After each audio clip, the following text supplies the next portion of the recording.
Hello, hello. So good morning and welcome to the summer school. So today will be a different day from the others of the week because we are starting a little bit later, and I have a lot of information about the school, how things will go on during the school to give you now. Okay. So first of all, if you don't know, I'm Roberto Kraenkel. I'm the organizer and your lecturer for this week. So this school is different from most of the schools you have around, which is most of the school you have lectures. Okay? And the most important thing are the lectures. So this school, the most important thing are not the lectures. It's the work on projects. So that's the main point. So how is this organized? So every day in the morning, you have a lecture, which is very simple. Right? I mean, it's meant to be really basic. Right? So don't expect things like at the frontiers of knowledge in the lectures. We are given a basic introduction to population biology. Right? So, but then you will work on projects. And how is this organized? There are 9 projects. Okay? And therefore, there are 9 groups of people. Right? A typical group has 6 persons. There are some of them have 5. And each group has at least 2, a group of 6 will have typically 3 people with a biological background and 3 people from physics or mathematics. Right? So there's a division. You will work in mixed groups. It's also more or less the whole, I mean, half of you have a biological background in your studies, and the other half has more physics and math. Right? So you will get the projects. The projects are, you will see there's a page, internet page with the projects, and each project is based on a paper or a certain number of papers, which are the basic things that you have to read in order to work. So these papers are not mathematical papers. These are papers in biology, and in our case, it's papers in ecology. Okay? These papers have no mathematics at all. There's you don't have any equations there. Okay? So the idea is that you will write down the equations in order to formulate models that may give answers to interesting questions about your about the system that is being proposed in the paper. Okay? So this is the main point, and so you will have to work out models. But just writing down models, it's easy. Writing down good models is not so easy. And why is it not so easy? Why? Because a good model has to have a clear biological meaning and answer biological questions. It's not the model per se. It's not a model, okay, I have a model like. I can solve it, I have a lot of plots, and that's, okay, I have the model, and I go home. No, you have to answer questions which are biological interesting. So on the proposal of the, let me show you how this is. You will get something like that. I will take any one of these, a tasty if you go for tasty parasites, okay? So this is, they have nice names, our projects, okay?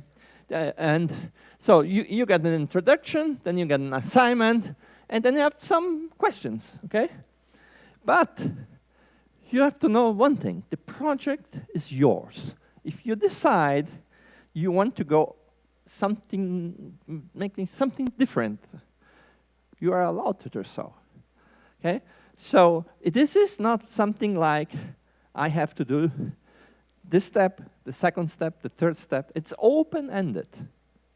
You can go for interesting questions, whatever, I mean, your discussion takes you. So this is the idea that you can go and the project is yours.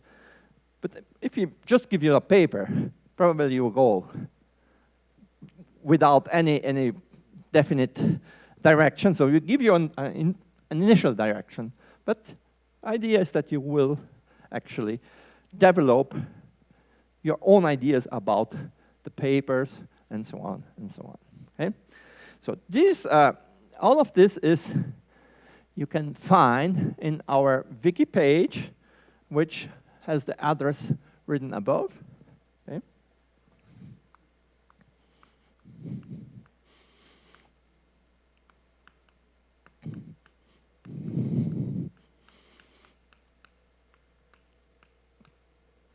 That's enough for, you don't need to write everything. With this address, you get to this page, and then you have 9 projects, okay? So, another particularity, another thing is that you are not free to choose your project. Yeah, the groups are already formed. And when we finish this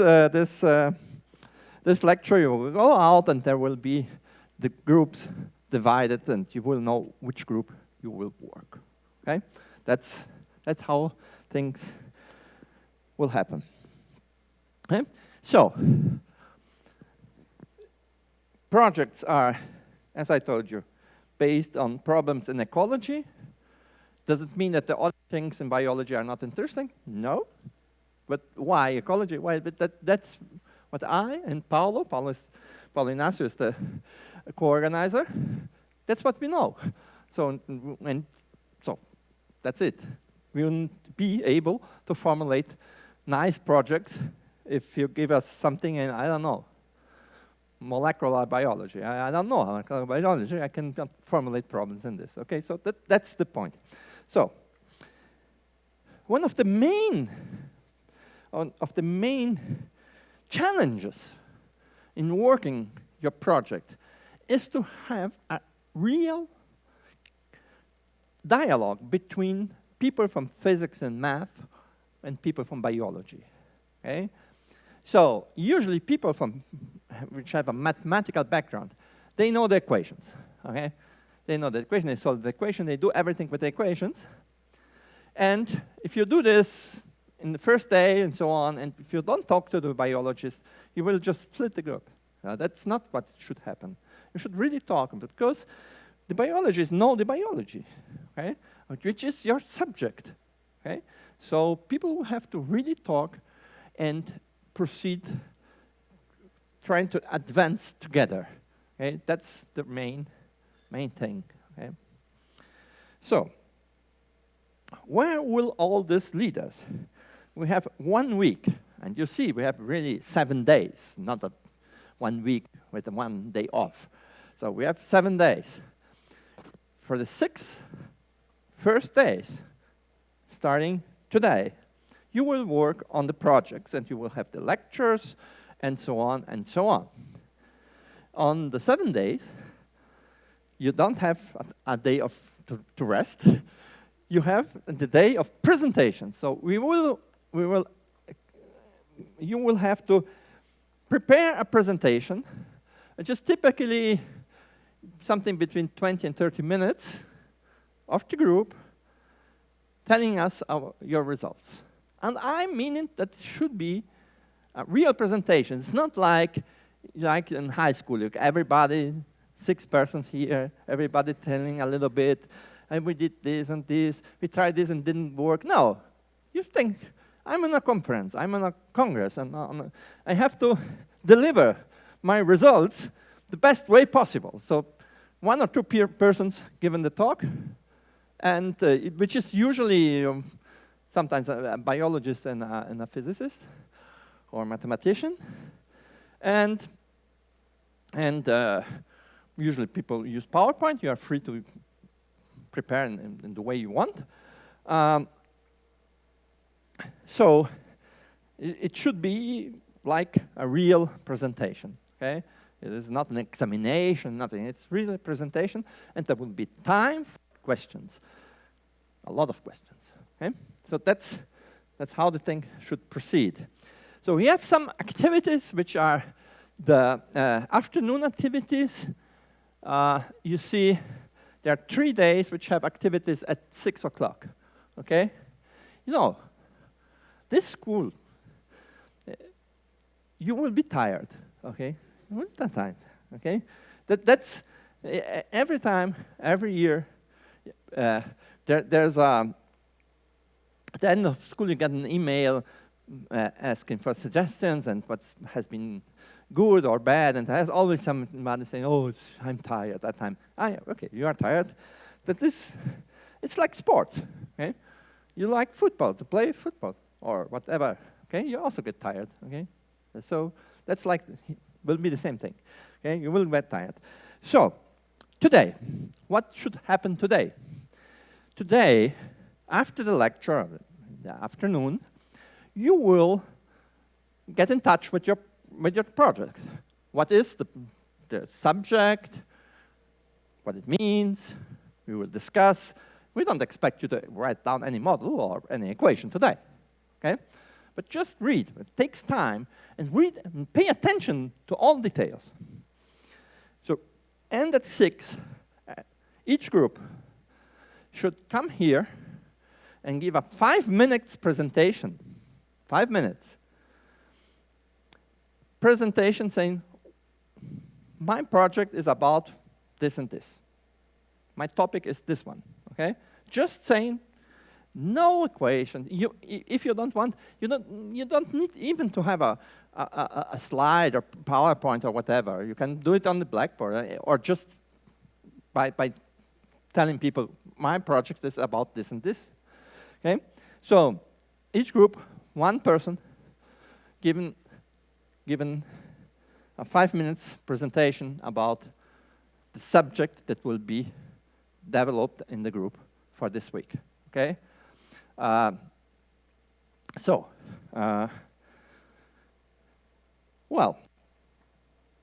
and why? Why? We would like to share information between groups also, okay?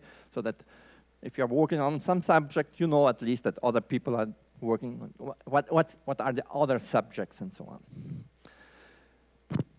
Well, so this is the presentation. This is this line here.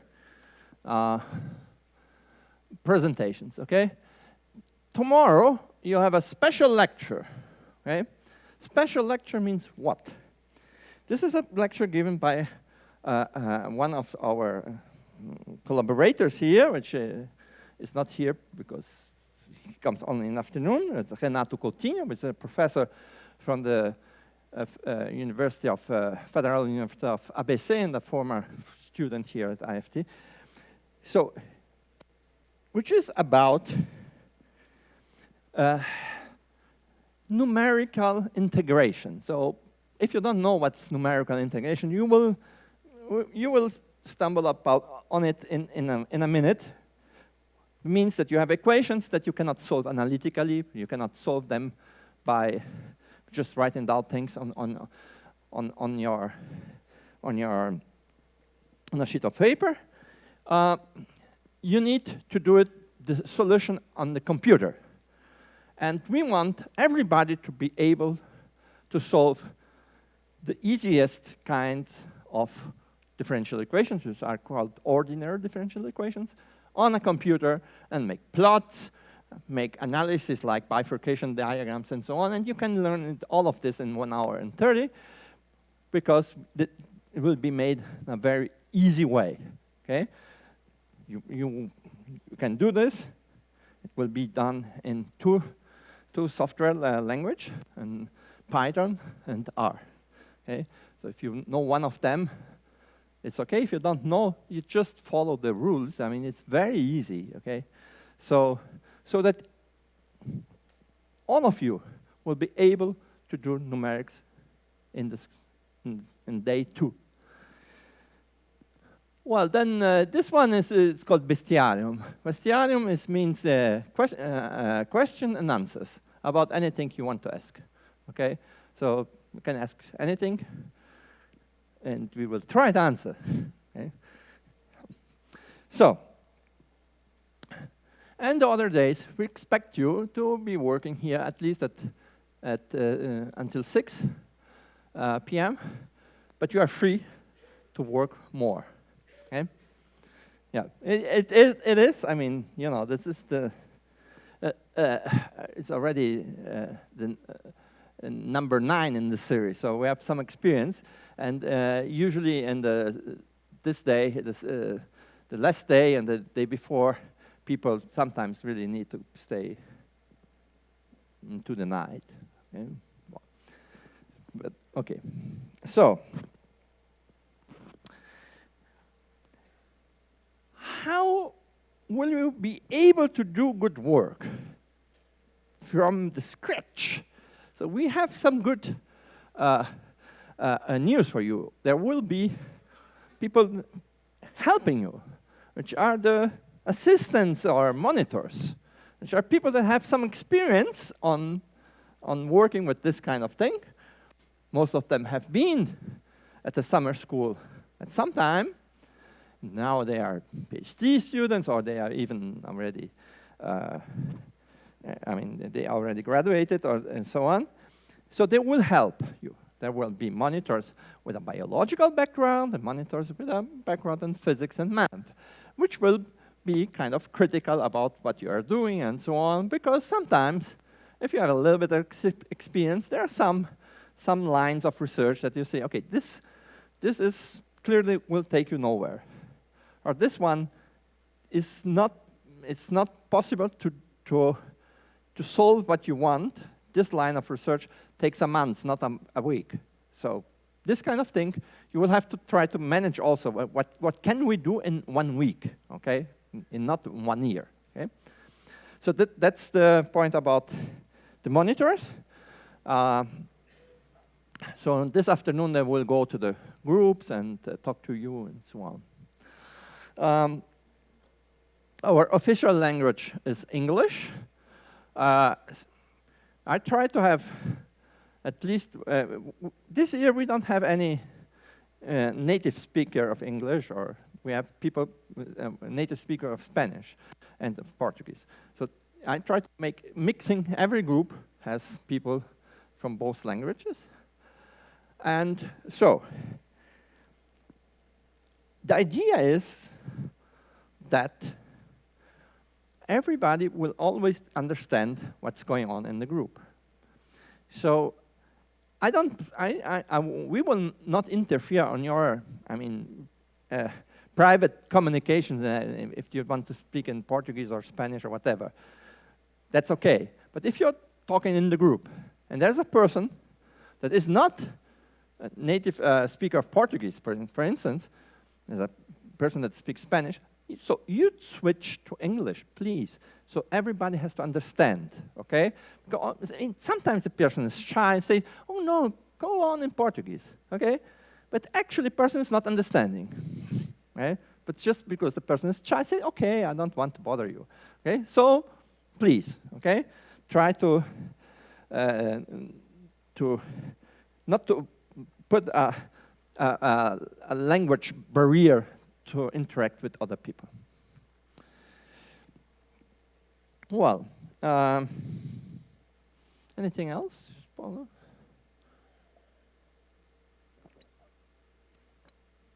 Oh, I have to give you information about lunch today, okay? So today is Sunday, and most of the restaurants around the institute are closed. And there's one I think it's Bellagio. But you probably received an email. You should have received an email, okay, saying where this place is, and that today the best place to go is to Bellagio because that's a place that's open and it's near. I mean, it's near like 10 minutes walk. So that's the practical thing. All practical things about your accommodation, travel, whatever, you please address our staff, Jandira, or the people next to Jandira's office, which is here, the first one, the second one. And so because neither me, neither Paul, we know about things like money and airplanes and so on. We don't know, okay? So you address them, okay? So I think that's it for the practical information for the beginning. So if you don't have anything else, no, you want to tell them something? I think that's it. Yeah. Okay. So that's it. So okay. So one thing. Okay, you please take note of this web page, and after the lecture, you get to know your group, and then you go to the page of your group. Say you are born a thief, okay? And okay, internet, and then you get the references. They are usually linked.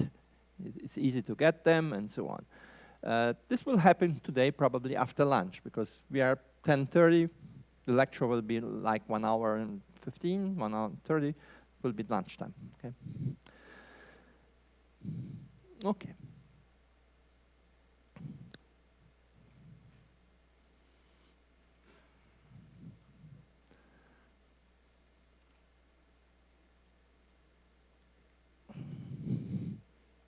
So if you would like to ask questions about the structure of the school, about what we expect from you, and so on, that's the moment. So any doubts, any comments would you like to make? Yeah. You can use whatever language you want, okay? You can use, the project is yours. If you don't want to use computer software, you can also do, okay? Probably you will have difficulties.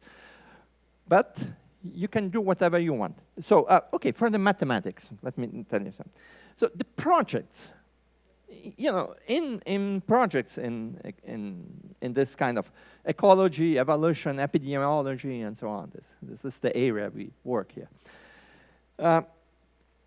There can be many mathematical formulations, okay? So for those of you who have mathematical training, I can cite, you can do stochastic dynamics, you can use differential equations, you can put partial differential equations, integral equations. There are lots of things. You can do numerics, you can do individual-based models, okay? There's a lot of things that you can do, okay? So the projects are formulated in such a way that you can start by using ordinary differential equations, which is the basic thing that you have to know for mathematics here, okay? So if the group is able to do something interesting with another language and everybody can understand, you want to do stochastic simulations, you want to do something else, you are also free to do so, okay? But it's not required for you to know more advanced mathematics. You have only to know ordinary differential equations, okay? Which is the basic language that we will use here, okay? That's for the math. Any other question? Okay, yeah, the place. So, where do you meet? So there is on the 3rd floor, there are three classrooms, okay? In each one, you can have 2 groups because there are 2 blackboards, okay? Then you can work here. You have 2 two groups can stay here. You can go to the first floor also, where there's also a blackboard and so on, and a place for discussions. And there's a computer lab in the third floor. I'm not quite sure the computer lab is open, but Jandira will check for that, okay? But the computer lab now doesn't have the computers. It's just what remains from the computer lab, actually. But I mean, it's a place where you can discuss, okay? So if you have any difficulty finding a place, or you are not happy where you are, you just talk to me, and we will find a place at the institute for you to work, okay? So internet, you got information about internet here, yeah? I think so. You will need it for the papers and for eventually for simulations. Something else? No? Okay. So let's start with the first lecture. Let me take some water.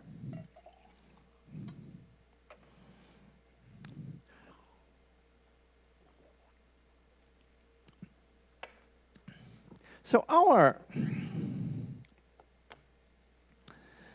this school goes, the lectures have the main topic of population dynamics. So we will start studying what's called a single species dynamics. So we will consider only one species without interactions with the other species. The next two lectures, we will discuss interactions. We will discuss competition between species, and we will discuss predator-prey dynamics, okay? So that's the basic of population biology. After that, we have a lecture on the basic notions of epidemiology, which is a part of population biology, and it's very similar to problems in ecology. After that, you will have a lecture on spatial problems. You will notice here today that we won't take into account the space, which means that we are not taking into account the distribution of the population in the space. We'll be looking for the total population in a given place. But spatial problems are also important. You will have an introduction to that, okay, which is a little bit more mathematically difficult. It's with partial differential equations. And in the last lecture will be a lecture with examples of things which are interesting. I will talk about something called bistability and apply this to vegetation patterns and vegetation dynamics and in certain situations, okay? So that's the outline of the course. And so today we will start with the populations, discuss single species dynamics in several settings, and comment on all of that, okay? So populations for us will be kind of primitive concept, right? Because it is a mess to define population, actually, okay? But everybody usually knows what it means by population. The population of I don't know, of human beings in this room, the population of I don't know, ants in the tree nearby. These are populations. Usually, we will identify most of the time a population with a species. Okay? But this is kind of very common. It's useful, but it's not necessary. Okay? So you can talk, for instance, the dynamics of biomass in a certain place. So the biomass is composed of many species of plants, but you are looking for the biomass. So then in this case, your species is a superspecies, which is all the biomass in this place. Okay? So usually we'll talk about species, but you can have something else also. Okay? So if you have a question, please interrupt me. I like to be interrupted. At the end, you have to make questions. If you don't pose questions, I don't go away. Okay? So, okay, so populations will be actually a group of living organisms. Okay, so I'm putting here, it's not a species, but somehow have a similar behavior. So what is the difference between the dynamics of trees and the dynamics of your light, I would say postis, okay. Living beings, I mean, are generated one from the other, okay? And non-living beings, abiotic things, when you have something which is not living, it will be called abiotic. Abiotic things are things that are not generated from individuals of the same species, okay?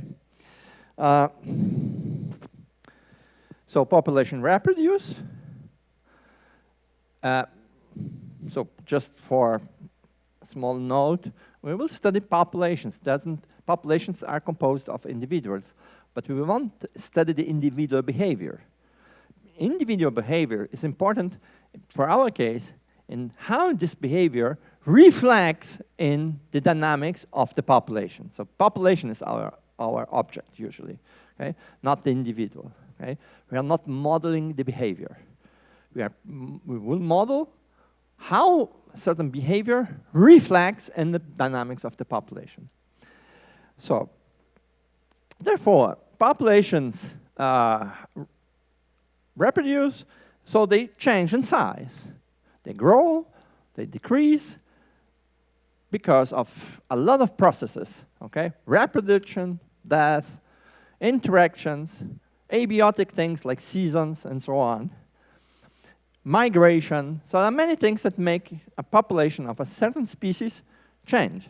And our perspective here is, our goal is to understand this dynamic behavior. Dynamic behavior is the behavior, it's when a population changes size.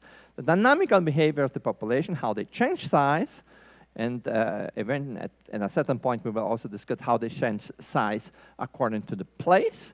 But at the beginning we'll look for the changes in time. Okay? How population change in time, and we will do this through a mathematical description of the populations. Right? Yeah. I didn't understand you. Omne vivum ex vivo. Omne vivo ex vivo means everything which is alive comes from something that is alive.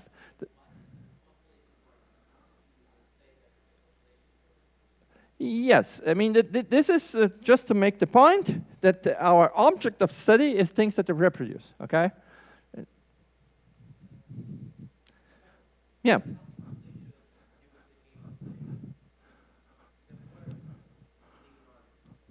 The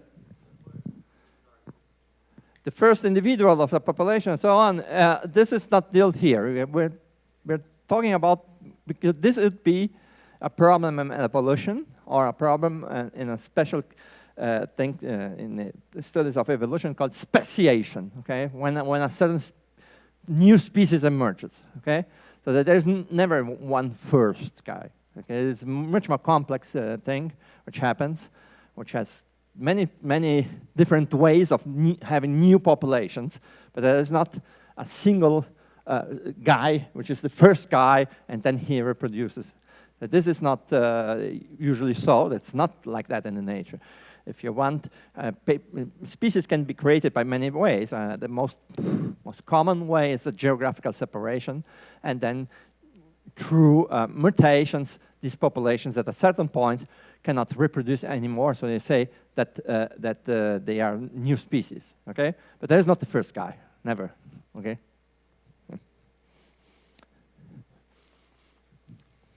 So, more questions?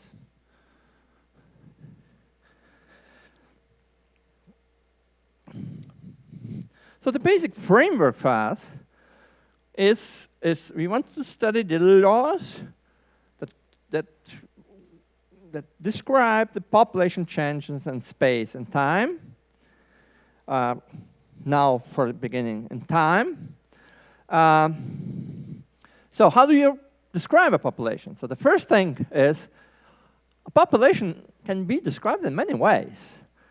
If I ask you to describe the population of human beings here in this room, you can make a list of the names of the persons. You can get a photo of each of you.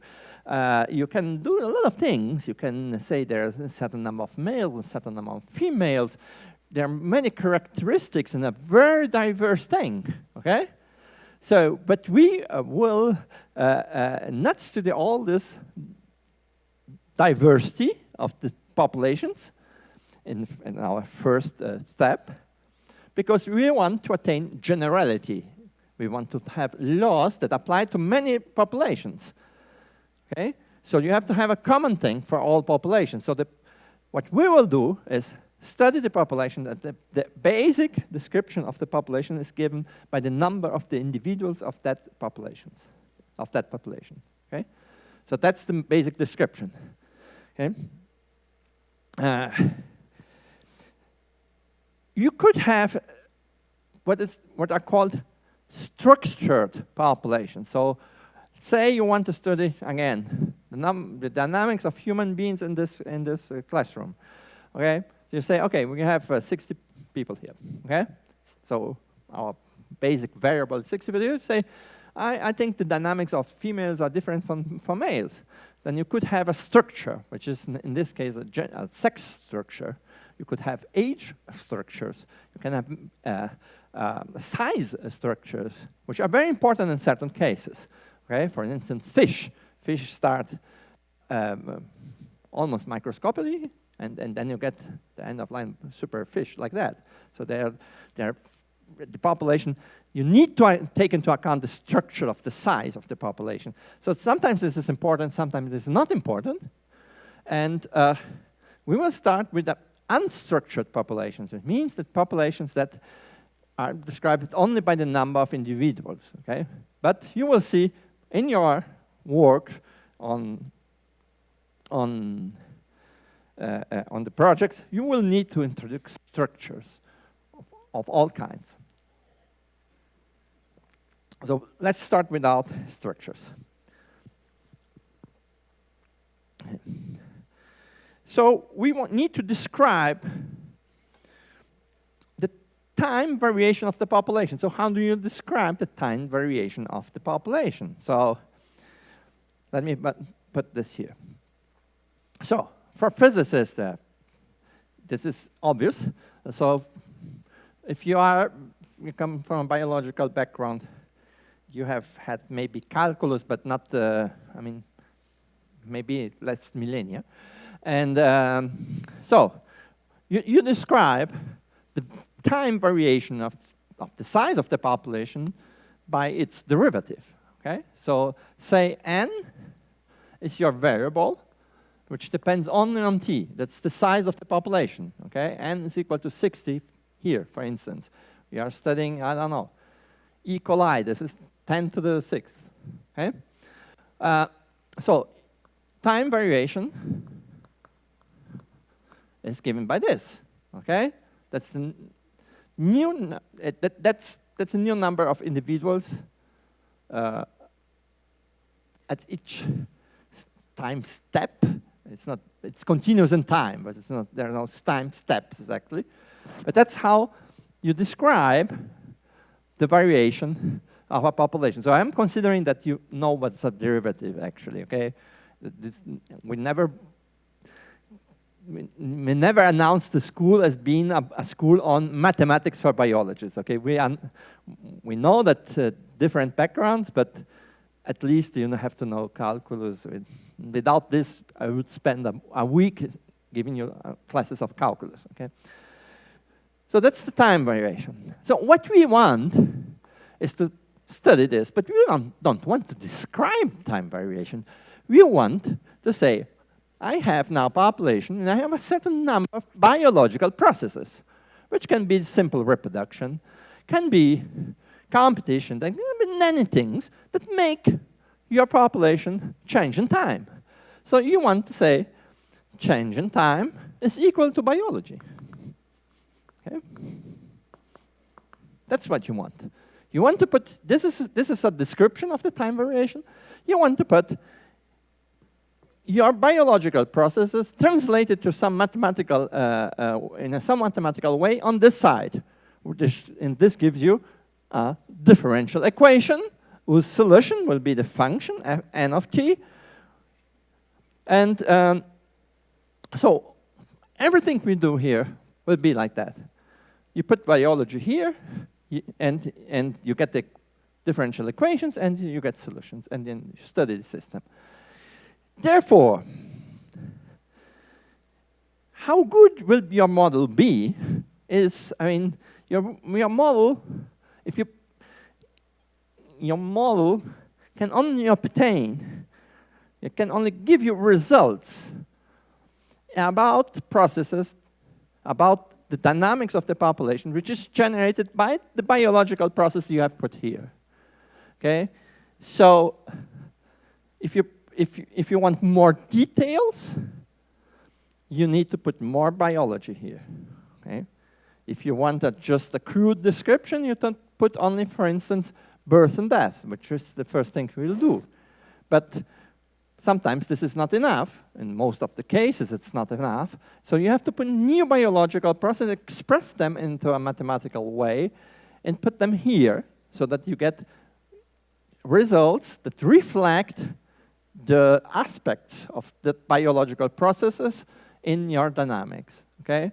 So don't blame mathematics for not giving you the results that you expected. Okay? You blame your model. Your model is not taking into account the most important biological processes. Okay? So, and then you could ask, what are biologically important processes? Okay, that's the art of modeling. Okay, it's the art of modeling. So you have to look at your system and say, what is the main cause of variation of the size of the population? Which are the main causes? Okay, what is important? Okay, if you want to take every possibility into account, you will get something impossible to solve and to study here. Okay, but you have more or less to say, okay, the main processes are, I don't know, birth, that then there's some predator that changes also the population, something like that. So what are the main processes? Okay, so that's a little bit the art of doing the population dynamics. Okay, art of modeling. Okay, so we will use, as I told you, differential equation. We could use also other possibilities, which I will comment at the end on. Okay, okay, and so that's what I just told you here. We need to know what causes this time variation so that we will have this differential equations. Okay, so what did I write here? Okay. So the first equation, first model, it's the Malthusian model. Okay? It comes from Malthus, which was a not so nice guy. You know? Well, but, if you're a physicist, you say, tell me a guy that you would have like, I like to have a photo with a guy. Say Einstein, okay, Newton. If you're a biologist, you want to have a photo with Darwin. But if you do population biology, you don't want to have a photo with Malthus, usually because you probably know about the Malthusianism and so on. Which, but anyhow, so the first model is this one, which what does it say? Okay, it says that the time variation of the population here is such that it's proportional to the population. Okay? If you want, you can maybe better understand this, saying that the per capita time variation of the population is a constant, okay? Which corresponds to the idea that every individual will have a certain number, a typical number of offspring, okay, of descendants, okay? That's the idea. And actually, so what are the biological processes? The biological processes are exactly that, like that. You say that birth minus death. Then you say the birth rate is proportional to the size of the population. Okay, that's reasonable. Okay, the number of offsprings of every individual is more or less constant. So you just say this is some constant. Let's call it B for birth times n. Okay, and death rate is also proportional to the number of individuals. Okay, you have more individuals, more people die. Okay, so this should be something like that. And then you say this is equal to B minus G times N, and then you just call this R, which is called the basic reproductive rate. Okay. Okay, the intrinsic growth rate. Okay. Of the population.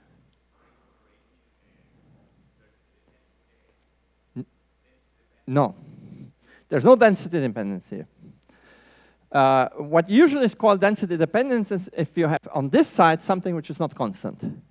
Okay, this thing tells you only that if I have the death rate of 10 guys, okay, the rate is constant. Okay, but you have 10 guys, you will have say one guy is dead per hour. Okay, and if you have 100, you have 10. Okay, so it's exactly not density dependent. Okay, it's just that the per capita rate is constant. Okay, which in this simple example was 1/10. Okay, so this is not exactly not density dependent. So what you have here is you think about birth rate in times of n. You would say that this is something which grows, and the death rate is something that decays, okay, with n, linearly, okay? So in order to modify this, you will have nonlinear behavior here, but here at this point, we are only taking into account birth and death at constant rates. That's my biology at this point. You could have different things. I will talk about different things. Okay? So that's the biology. That's the equation. And this equation, you know the solution. Okay? That is just the exponential growth. Okay? You have the number of individuals at time t is equal to n0. N0 is the number of individuals at time 0. Okay? Times the exponential of r times t. Okay, that's the exponential growth. Yeah, if you want to have a plot, sometimes it's much nicer to have plots than just formulas. Okay, you have time, you have the population. At time 0, it's n0, and this just grows indefinitely. Okay, so this is exponential growth. Okay? Obviously impossible in a stricto sensu. Okay? So, so this is such an impossible thing that we will now make a small, very easy calculation. So, you know, one of the favorite bacteria people use in the lab is Escherichia coli, or E. coli in English. People, E. coli, okay? So, and we know that E. coli doubles its population every 20 minutes. Question, how long will it take to cover the Earth with E. coli? So I want guesses, okay? I need at least 5 guesses. Guess. How long will it take for E. coli, which is bacteria, okay? If I start today, how long will it take to cover the Earth with E. coli? So one day here is the so monitors and people that have been here other years, obviously you are not allowed to give your answers, okay? So, 20 hours, okay. Of the order of one day. So, a week. Any other? Okay, so how do you calculate that? So let's make what's called a back of the envelope calculation or a Fermi estimative. Okay? And so what do you need to know in order to calculate this time? The equali size, yeah. And how do you get to know the equali size? You ask Google, yeah? Sure. There's no other way. I mean, there are other ways. You can read in a book. So, and I asked it to Google, and I have that size, okay? So the size of equali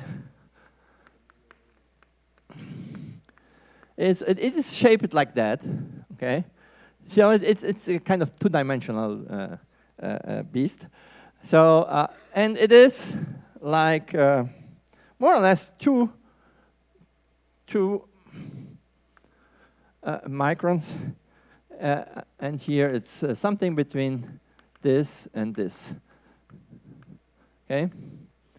So, first thing, not all equali have the same size. Okay? So, but you want what? Well, a typical size. Okay? So, the typical size, I mean here the size, but what you want is the surface. Okay? You want to know how many equali you need in order to cover the Earth with equali. So you have the Earth's surface, and then you have the surface of the equali.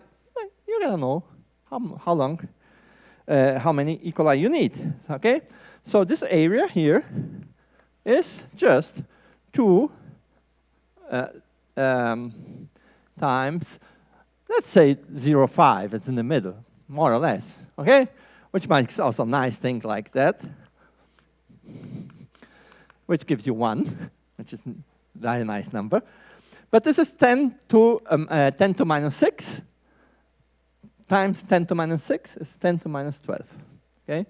So 10 to minus 12 is the area, 10 to minus, in meters. Okay? 10 to minus 12 square meters is the size of this. So size of the Earth. So there, in the past, sometimes I proposed this kind of calculation, and we started to calculate the size, the surface of the Earth from the knowledge that the equator is more or less 40,000 kilometers. Okay, but this takes time and involves a little bit of geometry, the surface of a blah, blah, blah. It's easier to Google down because also there is not a perfect sphere. So the Earth area of Earth, and this is area of equali. Equali. Okay, it's like 5 times 10 to the 9th square kilometers. It's not exactly the value. It's there are some things that I just rounded up everything. So, and which is 5 to square meters give you 10 to the 6th in meters, okay? 1 kilometer is 10 to the 3rd, so this gives 10 to the 6th, and then this gives you 10 to the 15th. Okay?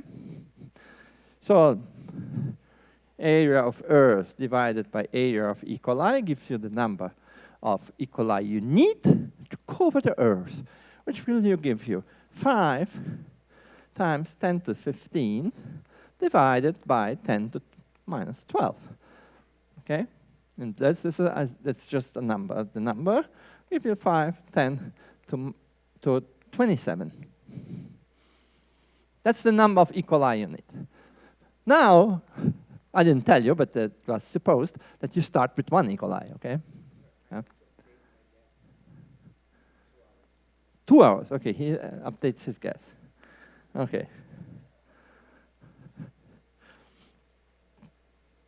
So,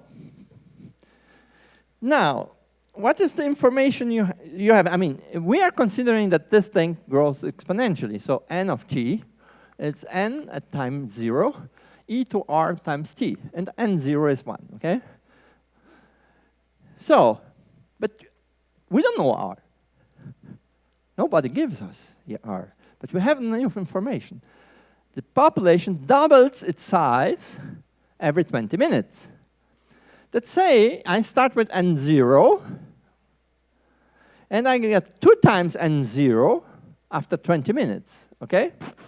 So I get twice the population if I go here and I put 20 minutes here, which is 1/3 hours, okay? This allows you to calculate r. Therefore, you take the logarithm, you get the logarithm. Okay, this is a logarithm of 2. Is equal to r times 1/3. So r is just equal to 3 times logarithm of 2, which is, for our purposes, logarithm of 2 is like 0.73 times 3 gives you 2 point something. I was just approximately 2, okay? Hours minus 1. Okay, that's the r. So now you want to know how long it takes to get 5 to 10 to 5. So you have 5 times 10, 27, which is your n. Your n0 is 1, e to r, which you know the value, okay, which is actually 2, okay, times t, which is the t. I will put a star here. It's the t that is the time it takes in order to get the population of this size. Okay, again, logarithm of 5 plus logarithm of 10 to the 27 is equal to 2 times t star. This is more or less 1.6 plus 27 times 2.3, which is the logarithm of 10, which gives you 2 times t star. And, well, then you sum up this, gives you more or less 64, 2 times t star. T star is more or less 32 hours. 32 hours. It's our estimative. You should not have updated your guess. Yeah, you were nearer to the real time. Okay, so that's the time it takes to cover with run of very, very small sized individuals, of, like bacteria, to cover all the Earth with E. coli. This means that exponential growth is something, it's a monstrosity. I mean, something, it's very, very, something without words. So, and even, maybe Paolo can give more details, and even in Darwin has made a comment on that, but he, instead of E. coli, he used elephants, okay? And I don't know the result, how long did it take to cover? Couple of years to co.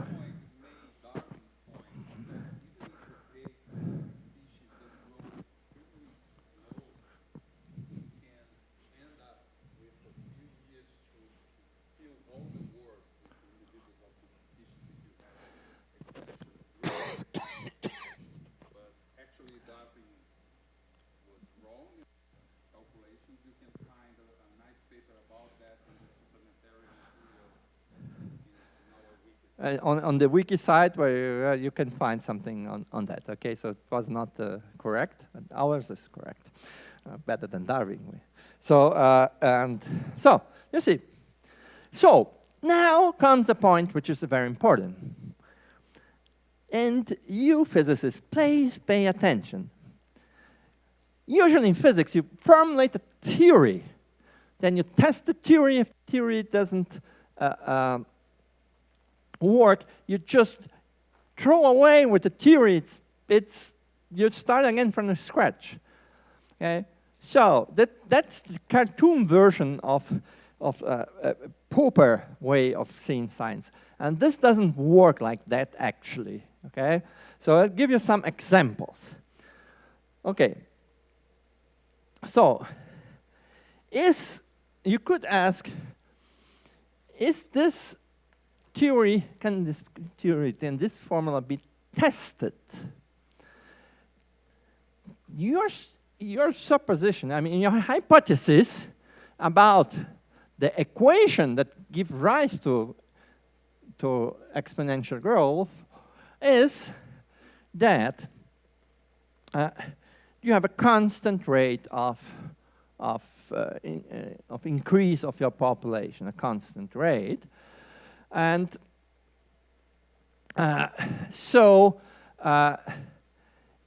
therefore there's, if I have 10 guys or I have 1 million of guys, it's the same thing. There are no obstacles to the growth. So you can rephrase your Malthusian theory and say, if there are no obstructions to the growth, then the population grows exponentially, right? So this is kind of tautological, because if it doesn't, there's an obstruction. So you cannot really verify that. But I like to make a comparison with a very famous theory, which we all have heard about and how we have used, which is the Newton's law of inertia. So the state of movement of a particle or of a body doesn't change if there are no forces applied to it. Okay? Can you actually verify this?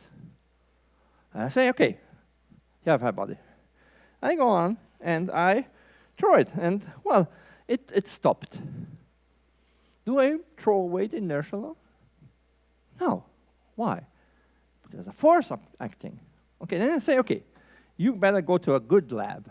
You don't go one of those super new labs of people that work with material science and so on, and they made you something which has really no friction at all, and so on, and you go and you say, now I want a thing that is really without friction, and I want to verify that Newton's inertial law is okay. So then go there, and it goes on, and well, I'm not very good with that. It goes on, and well, it just falls here. Yeah? So, why? Because there's a finite size. Well, it's the same thing here. Say you use a Petri dish here for your bacterial growth. Well, it has a size, and at a certain point it cannot grow anymore. It's the same thing here with your inertial law.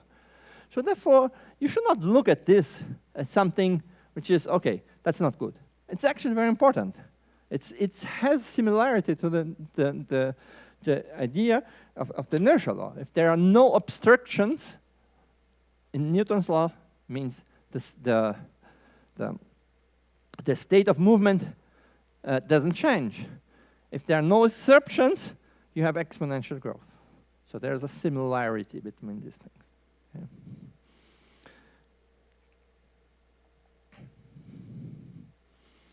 Yes. Okay. Here I'd like to make a comment on something for the relation between theory and observations in science. Okay. So first of all, one thing you have to always pay attention in ecology, not only in ecology, but also epidemiology and so on. And that is very different from physics, in the sense that this, most of the time, an observational science. You observe things. Sometimes you can manipulate. You can sometimes, but you never have what the physicist usually has, which is a lab with all controlled conditions. Even if you have this, you don't know the importance of these results for the field results, because the field is completely different from your lab. Okay? So there's no such thing as as having high precision ecology, first of all. Now, we should also remember that we are not all the time, when you write down some equations, and you have a theory for something, you are not necessarily all the time testing the theory. So I will give you an example that is very easy to understand. So you take the solar system. So very good approximation, usually, for the dynamics of the planets is given by Newton's law of gravitation. So in the 18th century, people already had observational means for the sky. And so they went on and to see if the orbits of the planets were following Newton's law. And everything went okay until they went for the orbit of Uranus. And Uranus didn't seem to follow Newton's law. So what would you do? If you don't think twice, you would say, okay, Newton's law has to be modified. There's something wrong with Newton's law. But it turned out that this was not the case. Why? Because you are not testing only the Newton law. You are also testing the model of your solar system. Okay? And your solar system went on to Uranus. And somebody would say, okay, let's say Newton's law is true. Could it be there's a new planet that we haven't seen, such that the influence of this new planet is such that it modifies the orbit of Uranus in a way that gives you what we see here. Okay? And these people were very strong, and they found, actually, there was a new planet, which is Neptunus. Okay? Newton's law, marvelous. So you were not testing the theory, we were testing the model. So people went on with this, and Newton's law was great. Well, but you know, astronomy and observations were improving by, means of observing the sky. And people got interested in Mercury. And there was an anomaly in the orbit of Mercury. Okay. What did you say?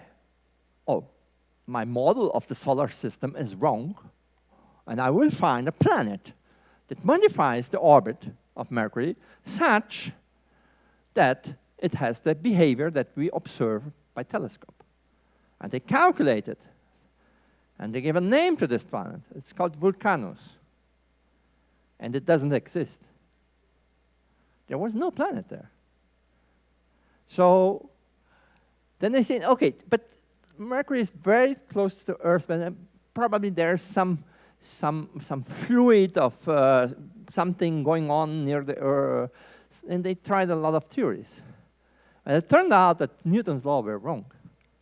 In order to obtain the Mercury orbit, you need general relativity, which was only formulated in the 20th century by Einstein. So in this case, your model was okay, and your theory has to be substituted by a new one. So this is interesting to see that tests are not necessarily, you have to know when you look for experimental data, observational, mainly observational. Okay? But this is very, very common with we have observational things, because when you have a controlled experiment in the lab, it's very different. You know the system. You have the model of your system. It's just I have this material here and so on.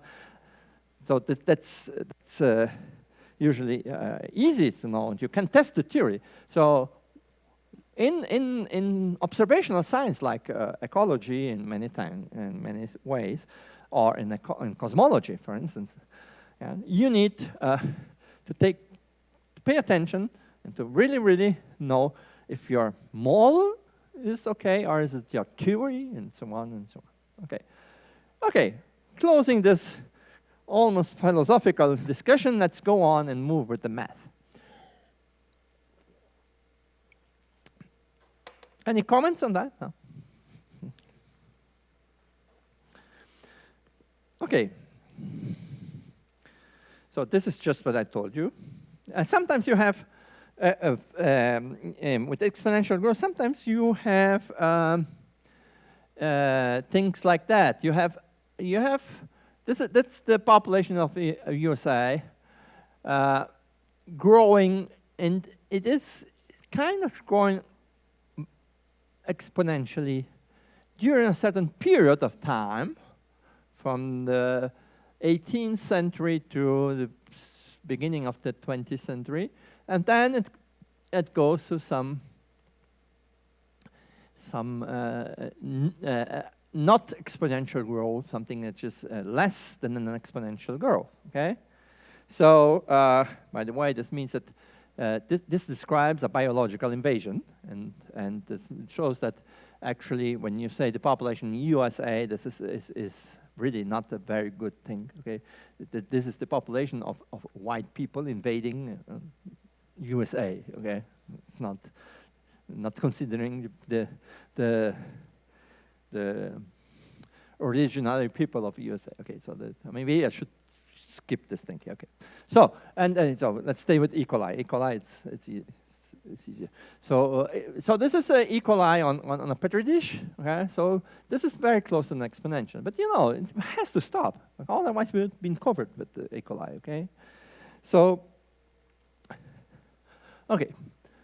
so we want now to write an equation which incorporates the idea that there are exponential growth can happen during a period of time, but somehow this has to stop. This has to kind of be damped.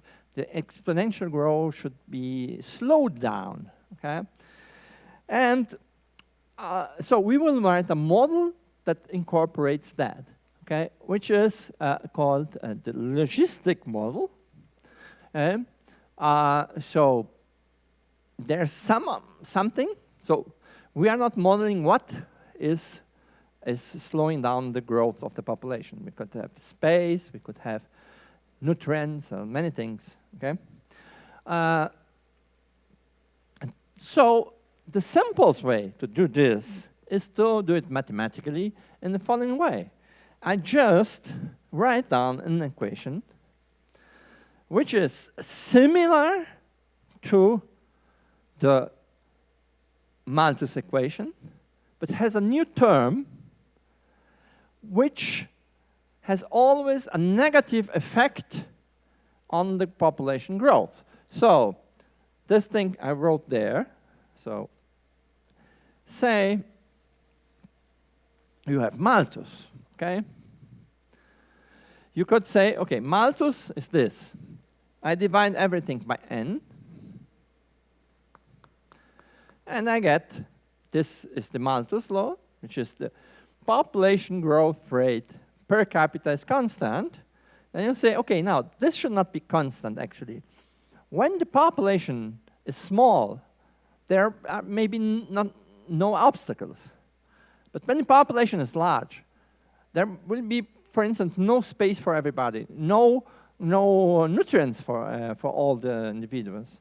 So maybe when the population is large, this growth rate should be smaller.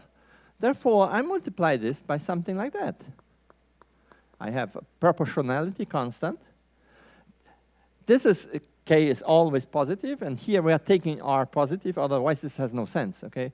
I mean, R can be negative, a population that is declining. But if the population is declining, there's no story about stopping the exponential growth. It's just declining. Okay, so this is a negative definite. Okay, it's always negative, but its effect is larger. It's more important if you have a large population compared to your constant, which is called k. So k is a constant which has a name, and in ecology, it's called the carrying capacity. Okay, so the carrying capacity, and it gives you a scale of what is a large population or what is a small population. Okay, so a population that is small compared to k, okay, you could neglect this term. Say n over k is 10 to minus 5. So it's a very small population. Then you have 1 minus 10 to minus 5, which is very well approximated by 1, and you have exponential growth. But if you have exponential growth, you will be growing, and at a certain point, n over k will not be small compared to 1. Say this is now 1/2. If it's 1/2, then your growth rate, your effective growth rate, will be 1 minus 1/2, which is 1/2. Okay, so and if n is very close to k, this is very close to 0, means that the population cannot grow anymore, because it came to maximum population size. Okay? So this is a way to produce, to formulate an equation which takes into account the idea that a population may grow exponentially during a certain period of time, but then it has to slow down. And it will slow down when the population is large, because when you have a large population, you have more competition for space, you have more competition for whatever, nutrients in general, okay? Right? So this is the idea of the equation. Okay. I didn't. Yeah, it's the same. Okay. The R constant is the growth rate without the effect of the size of the population. Okay. So this is a nice equation, but now, so we don't want the equation, we want solution of the equation. Okay, we are not mathematicians here, okay? I don't know if you are mathematicians, but we are mathematicians usually, and this is, it's not a joke. The object of study of mathematics are the equations themselves, okay? So it is more important to know if this equation belongs to a class of equations that have a solution which is unique and so on, which is important mathematical question. And it's not only obtaining the solutions, but physicists and biologists also want the solution, okay? You want the solution to know what's happening, okay? You don't want to know, okay, this tells me that the population is bounded. No, I want to know the solution of the equation, okay? I want the real thing, okay? That's applied science. It's not abstract mathematics. So, okay, here, what you read here is just what I wrote there, okay? This equation was written down first by Pierre-François Verhulst, which is a Belgian guy working in École Polytechnique in Paris in the 19th century, and was completely forgotten. I mean, nobody. But he invented, I mean, he's the inventor of the name logistic. Because when you say logistic, in Portuguese, or probably in Spanish also, you would call this logistica. And when you say logistic here, sometimes you see trucks written logistic things, okay? You know, what it hasn't anything to do with logistic. And this word was invented by Pierre-François Verhulst, and was invented out of nothing, but I mean, people like, I mean, it just got viral, let's say, okay? So that's curious.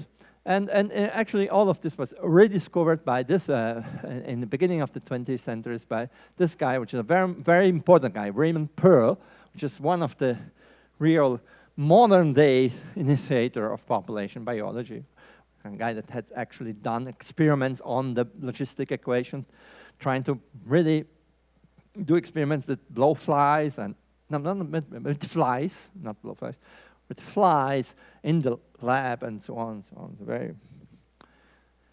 So, to solve this equation is very easy. So if you are not very mathematical minded, you just skip this and I tell you, okay, now you can come back. If you want to solve the solution, well, this is very easy to solve. You do this kind of thing, what physicists do all the time, okay? Yeah, okay, you take seriously that dn dt is a fraction, okay? Yeah, you can do this, okay? Then you have, okay, let's put the n here. That's the equation, okay? You put dn is equal to this times dt. Then all of this depends only on n. You can put this line way, okay? dn divided by r times n, 1 minus n over k is equal to dt. Then you integrate in dn, integrate in dt, and that's it. You get solution, okay? So the solution will give you, where is the solution? It gives you this.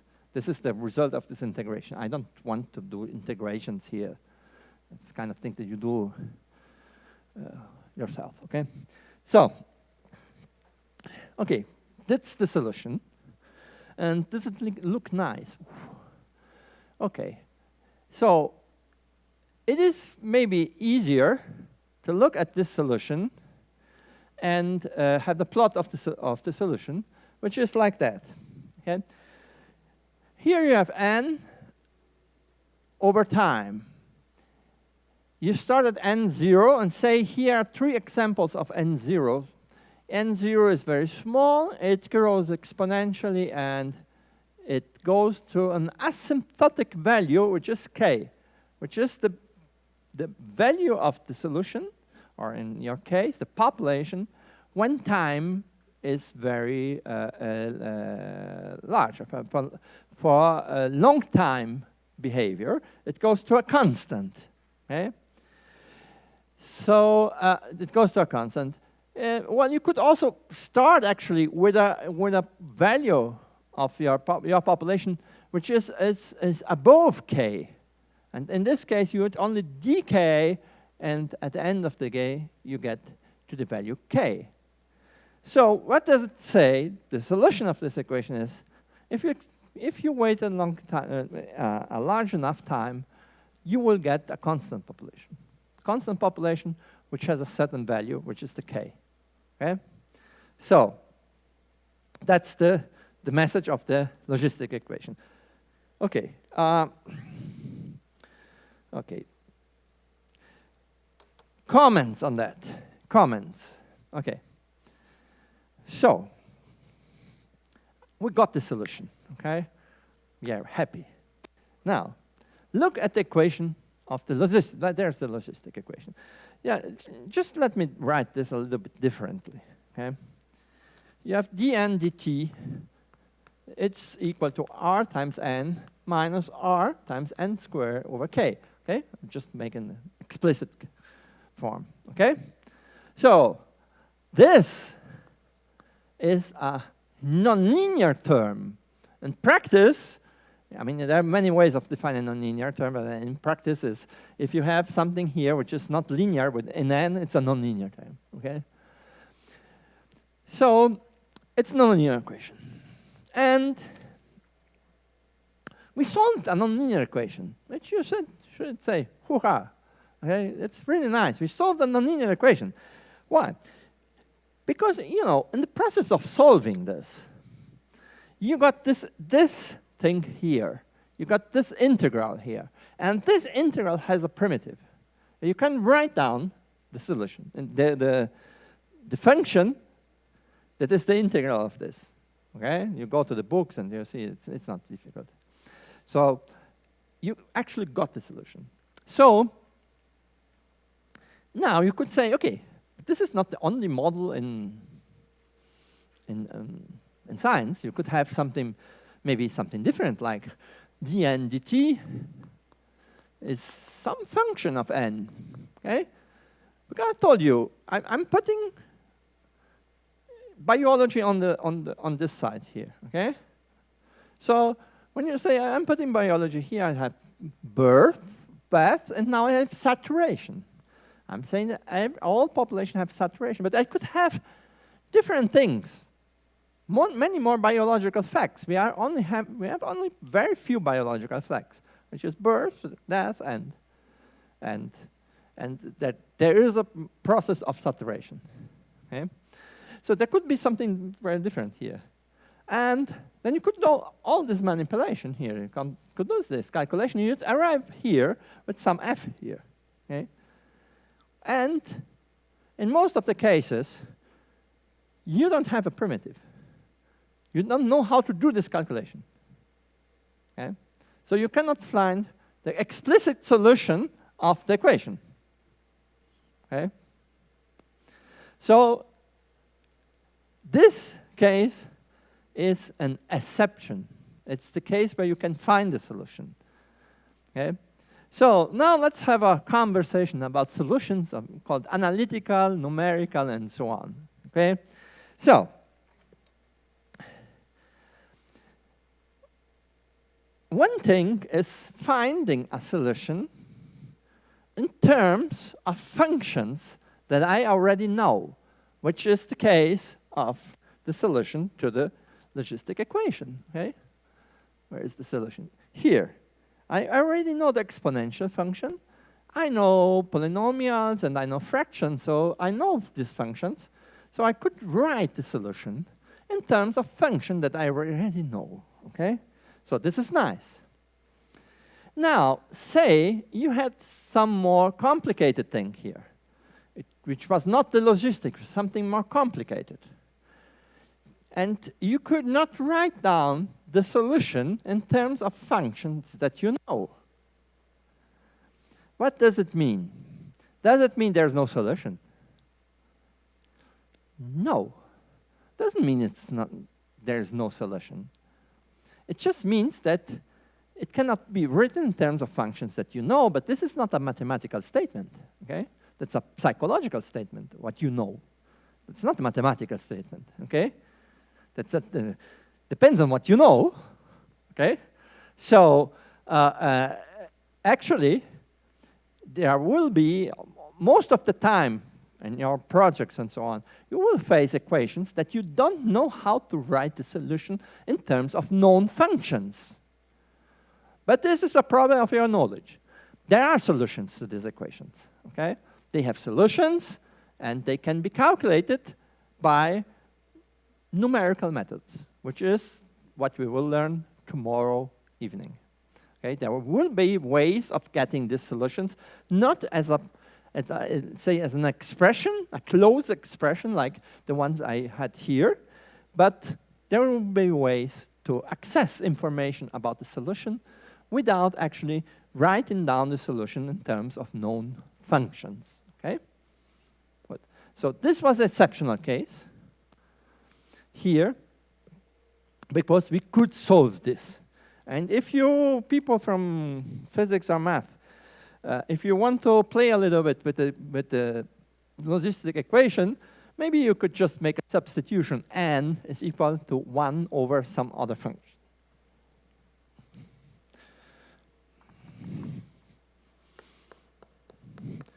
Say you make a new function, f of t, like that. Okay? So you people that have the curiosity, put this into this equation and see what happens. It will happen something very curious. You will get a linear equation. And linear, you know how to solve. And it's not really true, but most of the time you have equations that you can get the expression of the solution. There's some linear thing behind. Okay, it's just some linear thing, which is a fantasy of nonlinearity. So if you do this, you get a linear equation for f. You can solve for f and then get back to n, and that's it. Okay. So, but now another way of looking at this equation is, you could say, come on, I really don't care so much about the solution. I just want to say, no, what will happen to my population for a long enough time? I don't want the details. of transients. I don't like transients. I just want to know how is the behavior of my population for a long enough time. So then you can do something else. You can write down your equation.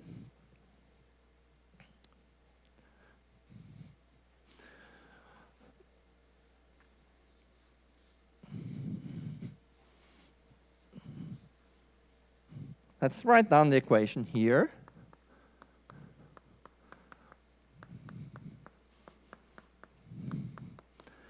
And say, I now want to find some particular values, some distinguished values of n, such that the population does not change. Okay? When I say the population does not change, means the time derivative is 0. Okay?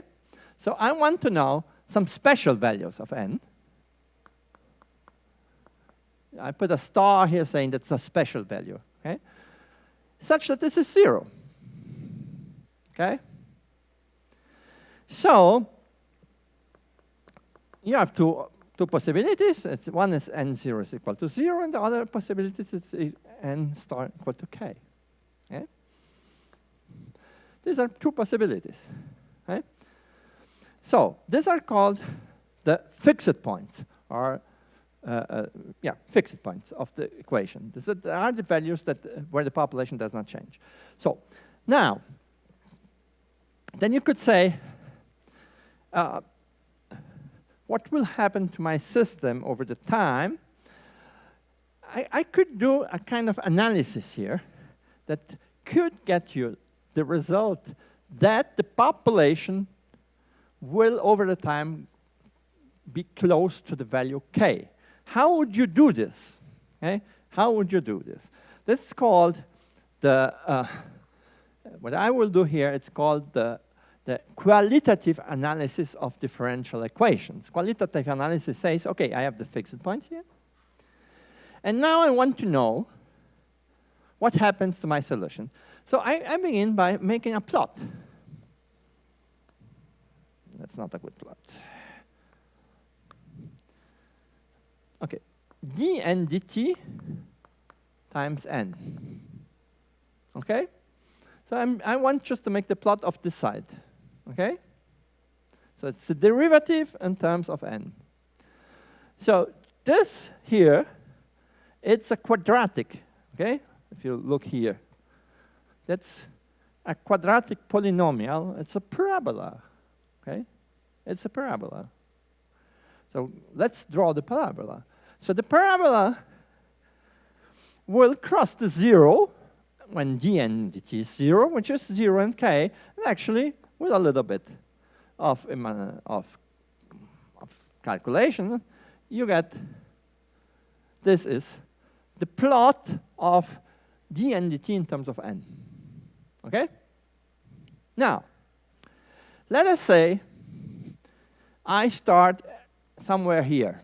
My n0 is here. Okay? I start with a certain population. What will happen to this population? So, dn dt at this point here is positive. Okay? And if the derivative is positive, means the population is growing. So the population will go to this place. Okay?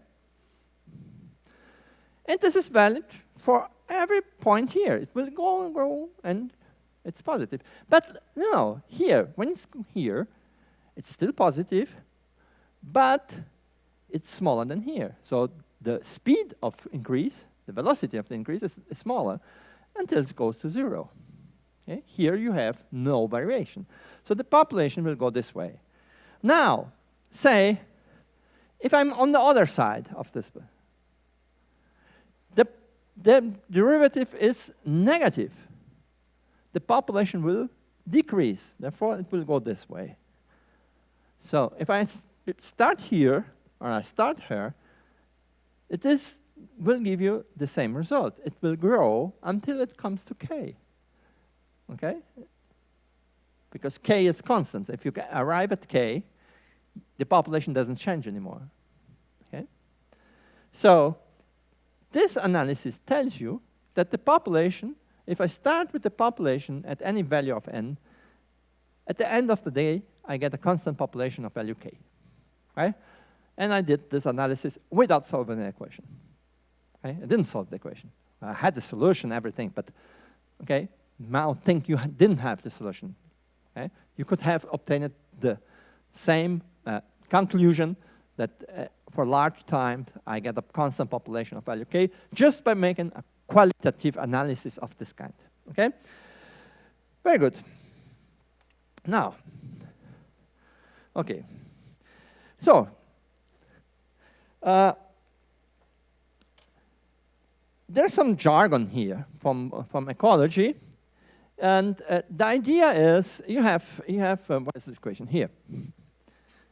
You have a term which is quadratic, which is n times n, and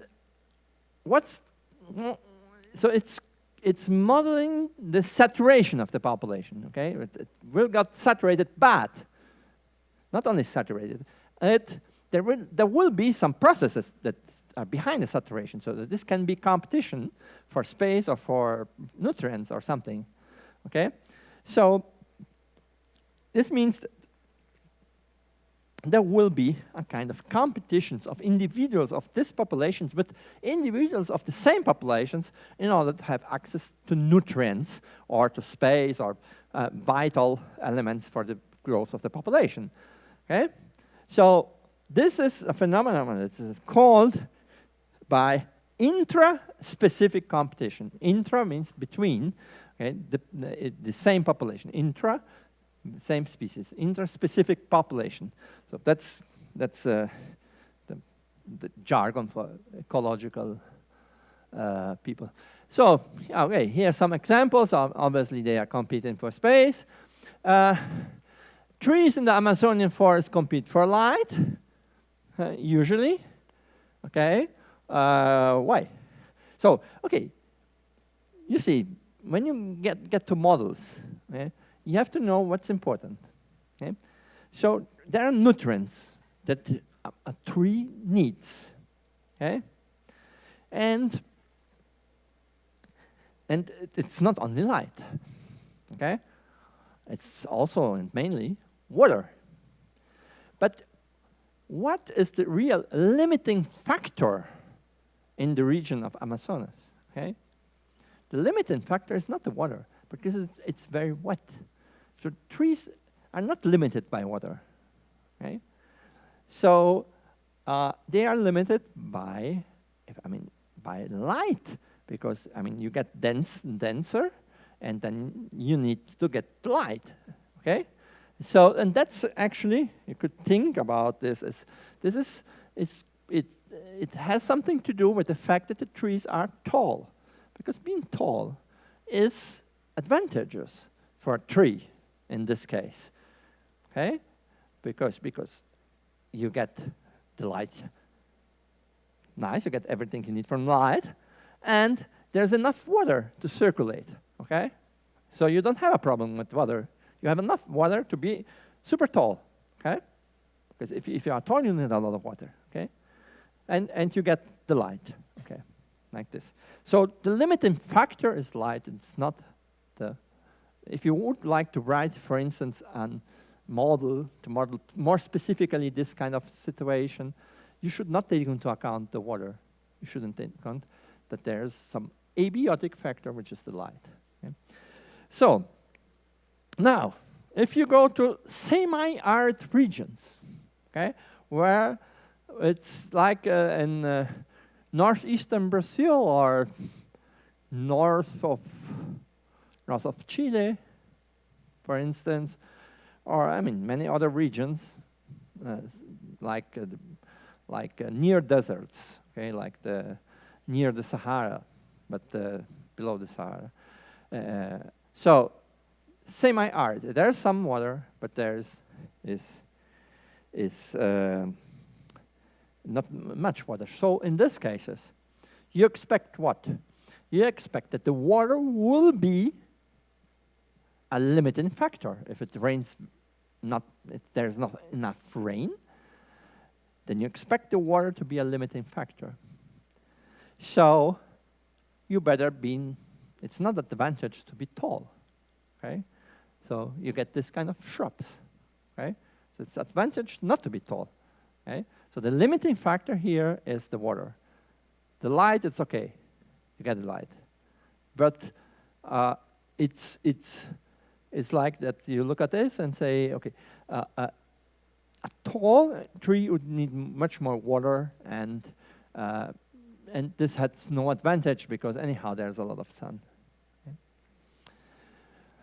Okay. So you could also ask, is there an observational test of the logistic equation? So this is a textbook example taken from the book of Hutchinson. So it's not like physics, okay? You know that, okay, this is considered to be a good fit for the logistic equation. Here, it's the growth of Tasmanian sheep population. Tasmania didn't have sheep, now they were introduced, and actually they were managed and so on. And you have a growth and then some saturation. So this takes you to the point that is very common, and I should insist on that measurements in ecological problems are never exact. There's a lot of statistics that has to go into the problem to get a meaningful results. That's very different from physics, okay? So you could say, no, I would like to have a real model that describes me this behavior here, okay? So in order to describe this behavior, you would have to have a system of equations which takes into account all the factors that might be changing your population, which can be even sometimes random factors like it rained a lot, or something happening in a place, or whatever, there was a disease, or there are many things that can happen which would impact your population, okay? So the impact of, so you would have to have this kind of super precise things. And even so, this is kind of, then there are measurement problems also. Okay, you don't know exactly your population. Your population might be different from what you measured. Maybe it's not, in order to know the size of the population, which is what we are taking as our fundamental variable, the size of the population, that's very difficult to know. You can ask Paolo, it's an expert on calculating this kind of thing. You know, you want to know how many, I don't know, how many dogs or whatever you want are there in a certain area, and you have only partial observation. You don't have the observation of the whole system. And so it's very difficult. You have to infer through statistical methods the population. You don't have the real thing, the real population, okay? Because it's observational, it's not experimental. Okay, so carrying capacity, I also talked about that. And then I would like to stress, now coming to the end, the carrying capacity is, this equation is called a phenomenological equation, as opposite to a mechanistic equation. What means phenomenological equation? I introduced saturation here, okay? So I just build an equation, okay, which has saturation. And I have put here a constant, k, which gives you a scale of the size of the population. It's a scale. So this population, this way of doing things, I didn't actually describe the mechanism that produces, that results in saturation, which we saw can be many things, nutrients of all kinds, or competition for space, or whatever. There are many things that can take you to have a population that is constant of a certain value. So I didn't write down the mechanisms. Therefore, this is not a mechanistic description of the situation. It is a kind of phenomenological thing, okay? Okay, so glory and misery of the logistic equation. So the glory, it is simple and it's solvable. It's very good. I mean, you can introduce the idea of carrying capacity, which is nice. And it's a good approximation for several cases, okay? So the misery, it's too simple, obviously, okay? And it doesn't model more complex biological facts. Because, why? Not all populations go to constant values. There are populations that oscillate in time, okay? That's not modeled by the logistic equation. And it's natural. I mean, I insist, I have only put very few biological factors into this game, okay? So, birth, death, and saturation. There are many other things that can happen, and populations may fluctuate in time, okay? Through many mechanisms, and we will study this in the next classes, okay? So, the logistic equation, okay, it's nice, it's solvable, it gives you the carrying capacity, gives you a way of thinking, but obviously it doesn't describe the world, okay? That we couldn't expect this from the, okay? So you should like it because it's still a minimal model where I can do more sophisticated things. I can use this as inspiration for more complicated, more precise, if you want, models than just this equation, okay? You can go for generalizations. You could have things which look like that, okay? It's a function of f, and the function will be more complicated if you put more biology. So I will give you just some examples here. Come on. This is one which is used in many textbooks. Okay, you have logistic equations, but you have some other term, which is a very complicated term here, okay? And which is called, which models the fact that the population is being preyed upon. There's a predator. There's a predator population, which is it's just around, okay? But this population has, when the population N of my species is very small, it can't really find the individual. The predator doesn't go for the individuals.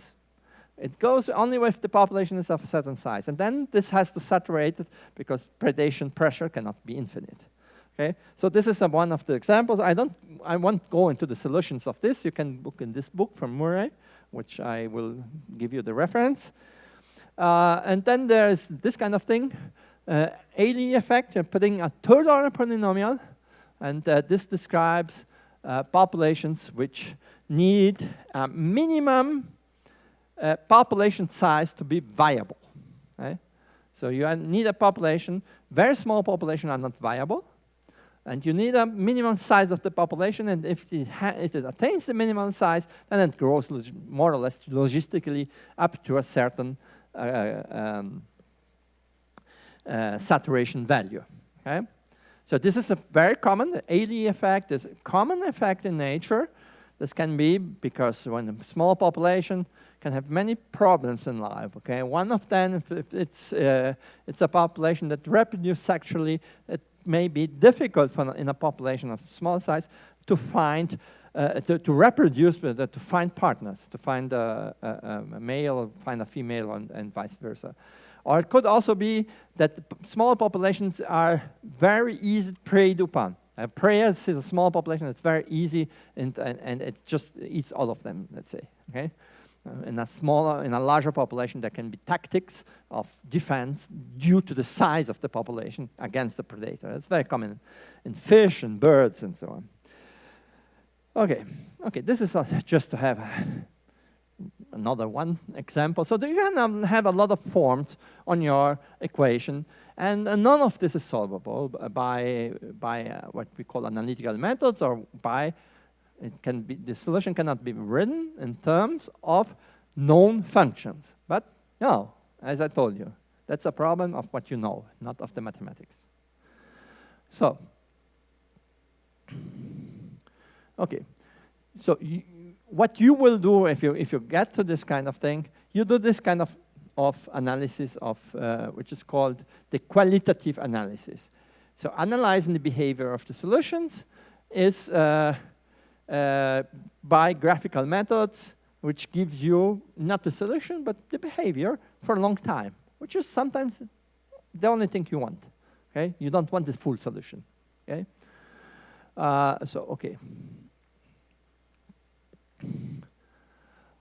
So, in order to come to the end, let me comment on some questions of validity of models. Okay.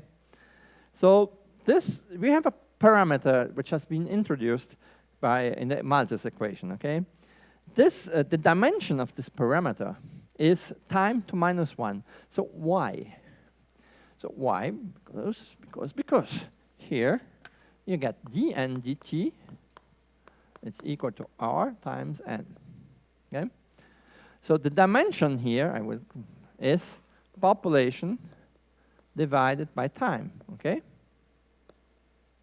And the dimension of here is the dimension of r times population. Therefore, r, in order, you need this size and both sides to have the same dimensions. And in order to have the same dimensions, r has the size of time, is the scale, the unit of times to -1, which means that 1 over r is a time scale. Okay?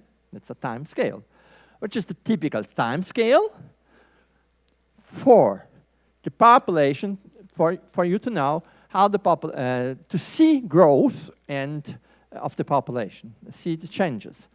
Okay, if I say that 1 over r is like, let's say, 1 hour, okay, things that happen at the scale of microseconds, okay, are probably not well modeled by this equation, okay. So because things that happen at this scale are probably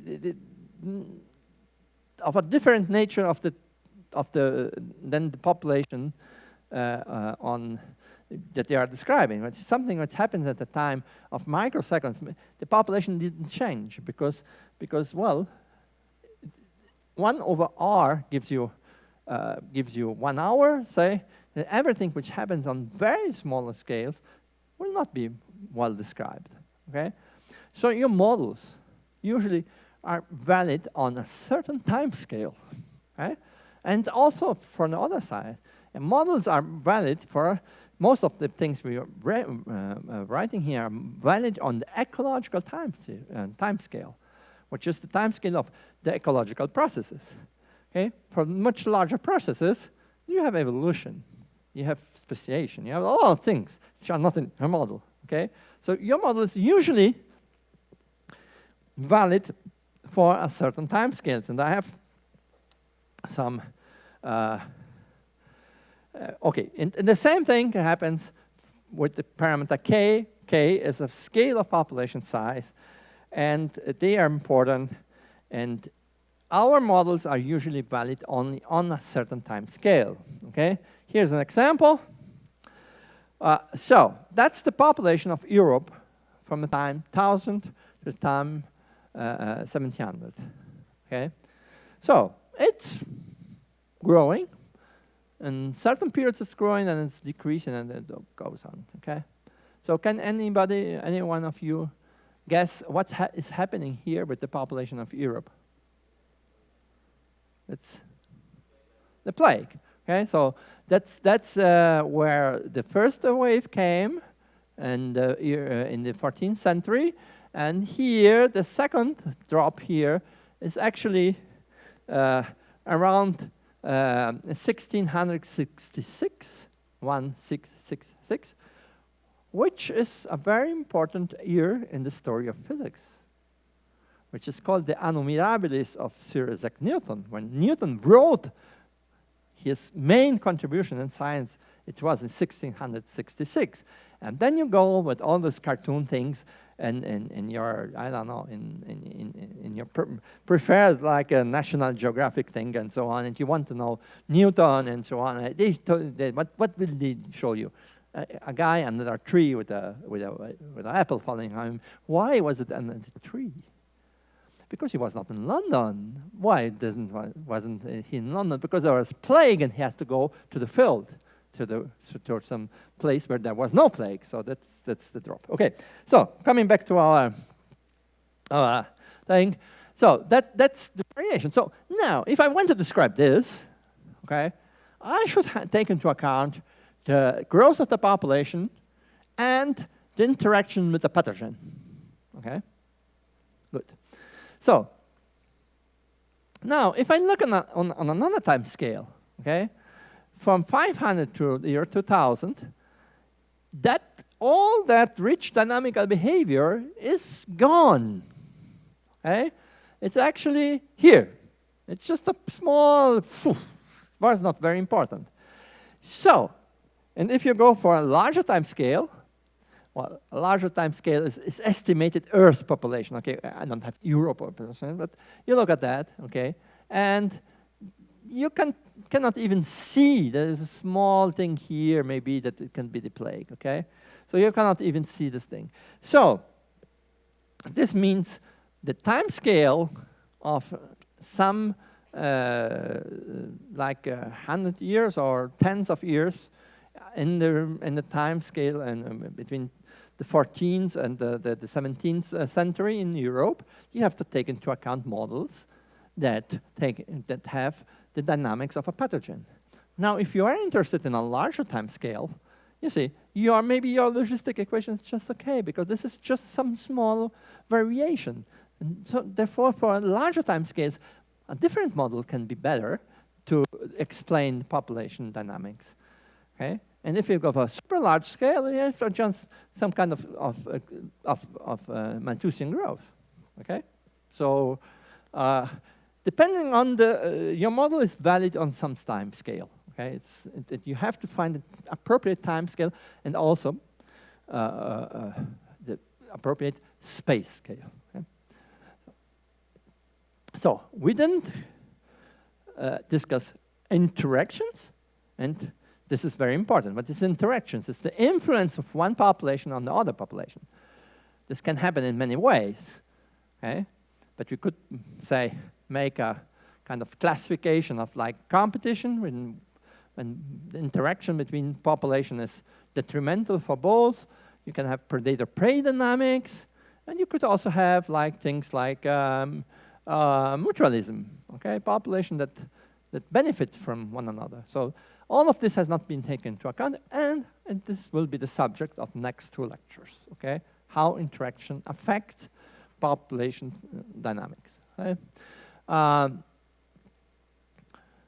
Obviously, this is important because, you know, we have been talking about single species, okay? So you could ask, is there such a thing as a single species? Okay? And actually, the answer is no.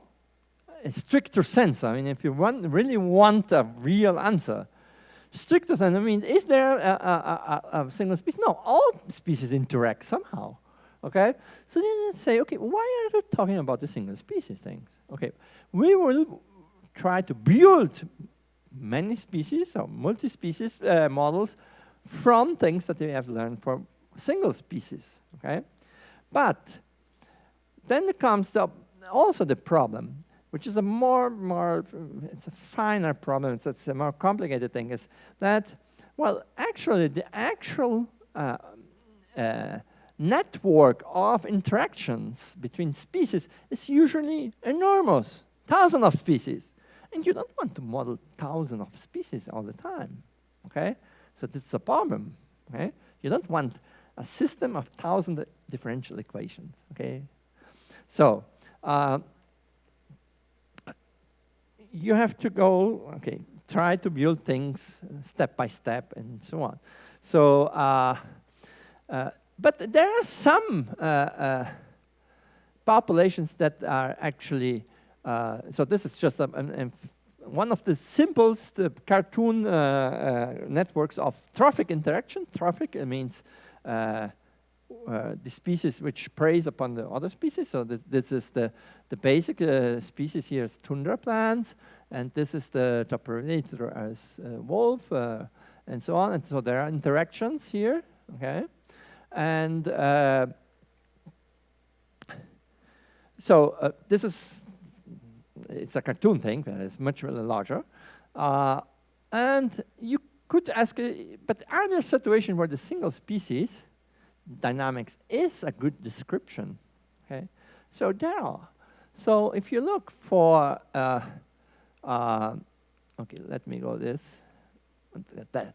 So here you have, again, something from the Arctic, which has a number of species, okay? So could any of you, somebody, give me a guess, is there a species in this network that is well described by a single species dynamics?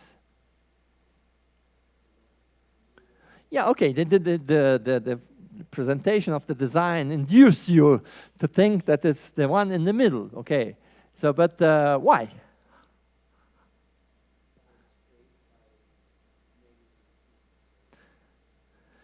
So, exactly. So if you look, let's look for something else, okay? Let's look for the Arctic wolf, okay? Arctic wolf is kind of generalist. It can prey upon different things. So it has some diversity of prey, but it actually is preyed only by the man. So man and Arctic wolf are actually two species which are closely related in this problem. You cannot describe the Arctic wolf dynamics without taking into account the man. Because, well, then it's like a population that's never preyed by anything. So this Arctic wolf is not well described by a single species. So the hare, on the other side, has so many connections. It feeds upon a lot of things here, and it is prey to almost everybody here, okay? So this means that the interaction with the hare, with any of these, say with the owl, it is important. Yeah, well, it depends on what you mean important, but if you don't take into account this interaction, it will not be very difficult because there are always predators around, right? And there's always some nutrients. So this lots of interactions which produce, birth and death. Lots of interaction means that they can be kind of described by a model where there's no interaction. Okay, because there's not such a thing as one interaction which determines all the rest. Okay, so single species models can be okay for this kind of situation. Okay. Okay, so that's what I just did. So there are other.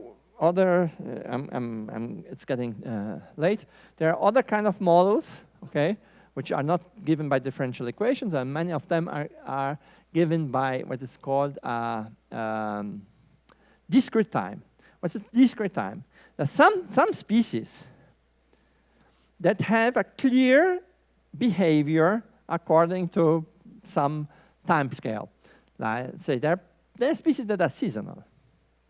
So they don't want usually to have all the population over the year, because the population it's close to zero almost all the time, and then you have a real population of the species, and then goes against zero. So you want only the size of the species in the season where it is large.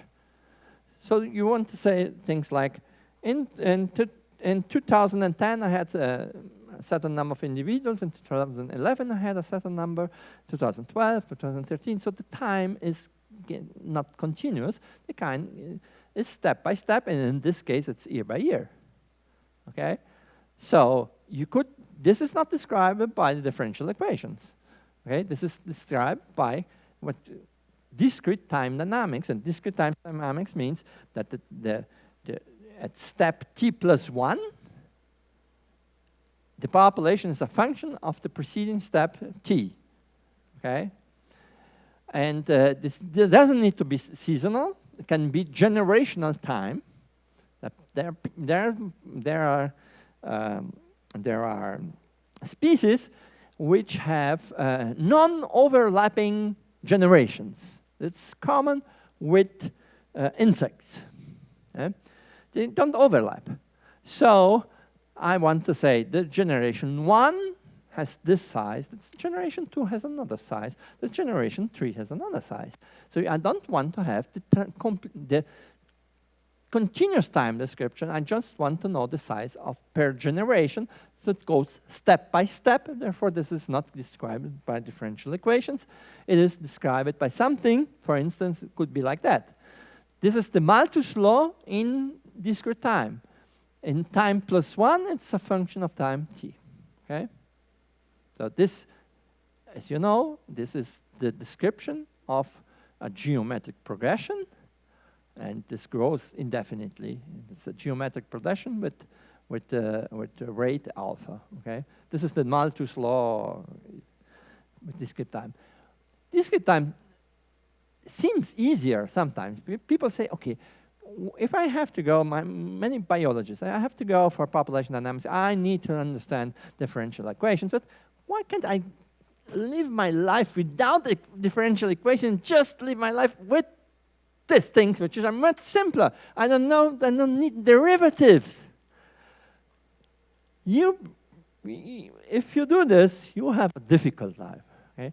Differential equations are much easier than discrete time dynamics. Discrete time dynamics, except for the Malthusian law, is a mess.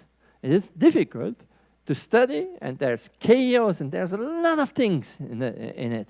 Okay? You can go for books that describe this. Okay? Then there could be time delay. Sometimes the population now, the growth rate of the population now, doesn't depend on the population I have now, but the population hadn't passed.